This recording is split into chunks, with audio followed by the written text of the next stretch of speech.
By the way, ito nga pala yung mga napili natin sa ating monthly pasasalamat. Meron po tayo ongoing monthly pasasalamat andito sa screen at andito sa ating FB page. Pakisunod ang mechanics para hindi maging invalid ang iyong pagsali.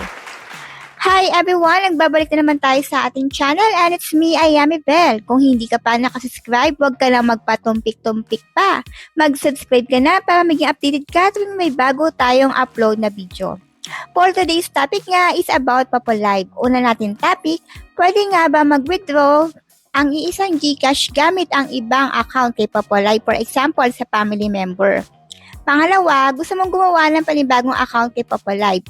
Paano mo i-delete ang old account mo kay Popolive? But bago natin simulan ang ating topic, kung kayo'y naghahanap ng murang bilihan ng coins, mabilis na service, 24 hours na open at syempre, safe na pagbili, I highly introduce nga itong si CocoDP. Talagang subok na ang service dito. So, meron din pala silang FB page at YouTube channel. Pakipollow na lang para maging updated kayo tuwing may bago silang ganap. Question, pwede ba ang iisang GCash mag-withdraw gamit ang ibang Popo account?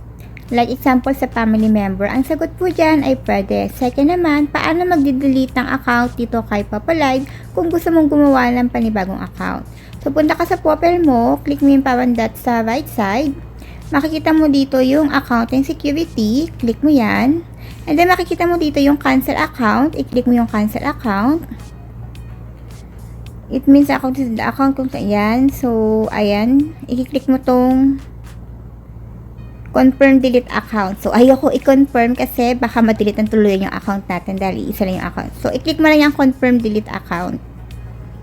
So, kung mga tanong kayo, huwag kayong mag-atubili na magtanong sa ating comment section at sasagutin natin yan sa abot ng ating makakaya. So, kung sure kayo mag-delete ng account nyo or magka-cancel, basahin nyo muna yung mga nakasulat dito.